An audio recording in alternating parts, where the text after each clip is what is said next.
We finally did it, ladies and gentlemen. We got sponsored by EA! And how did this brainiac decide to sign the biggest contract of his life? Like a 4-year-old's handwriting, because I couldn't figure out how to edit a PDF file and could only draw. But yeah, we're going to have some Apex Legends videos by EA. There's a link down in the description if you haven't happened to have downloaded the game already. But right now, we're going to jump straight into the Season 4 update, get all the little juicy details, everything that's changed, all the little map changes. But other than that, like, comment, subscribe, hit that notification bell, and let's get straight on with this. Now, Season 4 Assimilation patch notes. I will just be doing the decent bullet point notes. I won't be doing every single tiny little detail, so if you want to check all the tiny things, there's a link in the description, you can check it out yourself. So first of all is the new legend Revenant. Consumed by hate and obsessed with revenge, Revenant uses unnatural abilities to haunt his enemies and defy death. Now we'll be doing like an advanced guide on Revenant, obviously a bit later on once I've played him a bit, but for now we do have like his official abilities. His passive is called Stalker. This makes you crouch walk faster and you can climb walls a lot higher. His tactical is called Silence. Throw a device that deals damage and disables enemies' abilities for 10 seconds. And then his ultimate, Death Totem.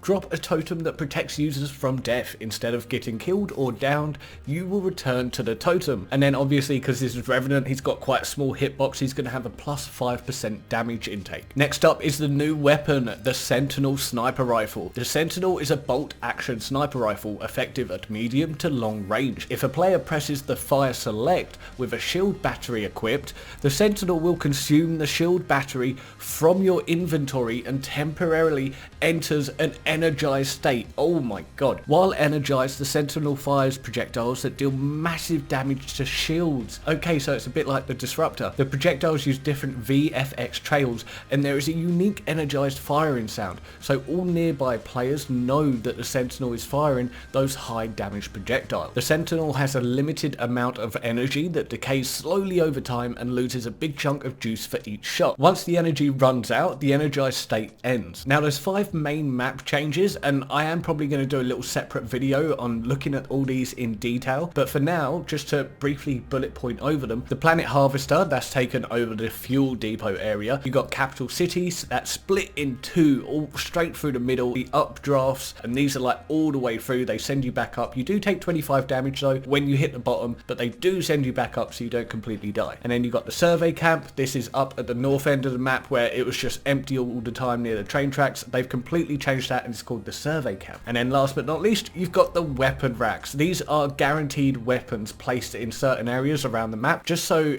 it's not like completely random. You might run in a building and not find any weapons. And now with ranked, they've set everyone back just a little bit. They call it a soft reset, and they've added the master class. This is to replace the Predator system, but Predator is becoming like a whole nother league. It's going to be the top 500 of every platform. Now here is where we start getting to see the nice new items. So first of all is new loot sniper ammo. So this is 10 shots per pickup, and the designer notes, our goal here is to create a deeper, more balanced long range meta. Since snipers shared ammo types with SMGs and LMGs, there wasn't a great way to put ammo scarcity on sniper rifles without really penalizing the more ammo hungry weapons that use the same ammo type. So with Season 4, we've added a new class of ammo that only applies to sniper rifles that we hope will have players being careful about the shots they take and limit how long they can pressure targets at long range before having to reposition. And then because of this, the charge rifle has been changed so it only uses 1 ammo per shot and it's now got a magazine of 4. Something we haven't seen before, they've added an extended magazine for the sniper rifles, so we're going to be able to use that, I'm guessing, on all of them. They've also added a little change to energy ammo. When you pick it up, it will no longer come in stacks of 20 but 30. And then they've also removed a few things. It's always interesting to see what they add and what they remove in the new seasons. So they've removed turbocharger hop-ups, and then they've also removed extended mags for energy ammo, which they did a while back, but it wasn't supposed to come out until this season. And then they've also added a little update to the gold backpack UI update to better convey to the player when they are using or being revived with the perk. Oh, okay, so this is part of the weapon update, and essentially before Season 1, 2 and 3, you know when you aim down the sights, your gun like naturally sways a little bit. What they've done now is they've got certain software. I'm not a coder or anything anything that essentially allows it to be more accurate. It isn't on every single weapon at the moment, but they do have a list here of what weapons it's on. Well, they'll obviously update it as they go though. And okay, so we've got the main weapon changes. The G7 Scout moved from sniper to the assault rifle class. What? Now only accepts AR optics and attachments, including barrel stabilizers and stock. Still accepts double tap hop up, reduced fire rate from 4.5 to 4.0, increased time between shots for double tap 0.425 to 0.475. Fixed bug where G7 had 0 ADS airspeed, making it the only gun that was perfectly accurate on zip lines, etc. No, that was one of my favourite things about it. L-Star. The L-Star is no longer a crate weapon and can now be found around the map. Uses energy ammo.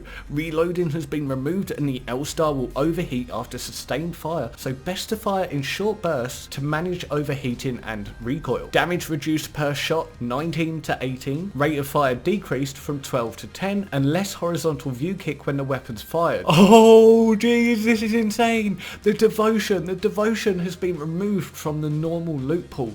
It's now in crates. Removed from normal loot pool, it is now a crate weapon. Magazine size increased to 54 bullets per clip. Total ammo stock 162 and turbocharger functionality, so it already comes equipped. And then because they removed the devotion, they've buffed the havoc. They're reducing the horizontal recoil, like the left and right sway, and making it easier to control. And obviously because the turbocharger is removed, it no longer accepts the turbocharger hop-up, but can still equip select fire. And they've also buffed the select fire, so they've decreased the time between shots from 0.77 to 0.56, which is quite a significant amount. Okay, so the R99, they've reduced the damage per shot from 12 to 11, but they've increased the magazine size for the first 3 tiers. So the base is 18 up to 20, common 20 up to 22, rare 23 up to 24, and then epic is the same at 27. The Prowler's been increased its damage from 14 to 15. That is a massive buff. You have no idea how much that tiny little difference is going to help. The Hemlock increased single shot rate of fire 5.6 to 6.4. So that means you can't sit there and go really fast with the Hemlock on single fire. And then the Wingman adjusted magazine sizes base 4 to 5.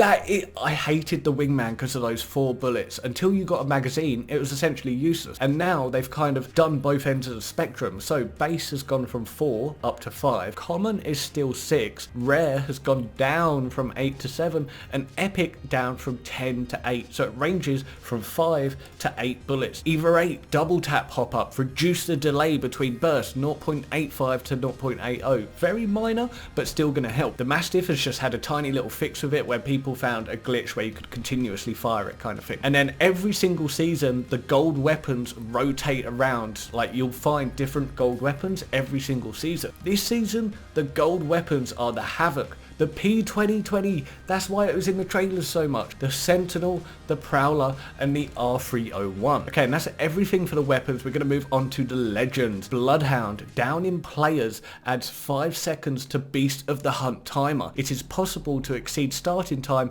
with successive kills, so you can keep getting Blood of the Hunt. Imagine Bunker when everyone's kicking off over there. With Crypto, they've just done a few little fixes, so his drone no longer breaks his friendly Gibraltar dome shields, and they've also fixed it where you can no longer throw dome shields on top of Crypto's drone and he can fly around a bit essentially. Now they've got some minor bug fixes, but nothing you really need to know about. As I said, link in the description if you want to check it out for yourself. But quality of life, this is some really good stuff. They fixed the edge of the circle. When you used to approach it, sometimes it would go like white and blinding. You couldn't see anything. They've now updated that. They've updated the colorblind settings because they got a lot of feedback when they updated it before. And a really nice one is they've increased the timer for when you can still be credited for an assist after dealing damage. So it was 5 seconds, it's now up to 7.5. It's been given like 50%. That's good. A community requested one is they've added a random favorites option for unlocked skins that can be found in the legend customization menu.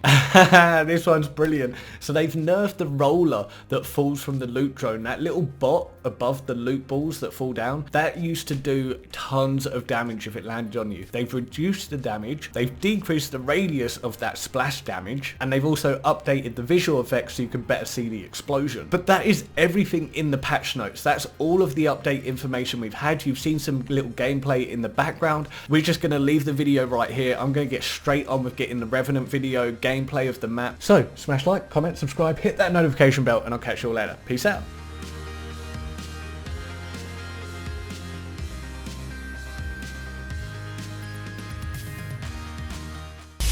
No, you don't. Man.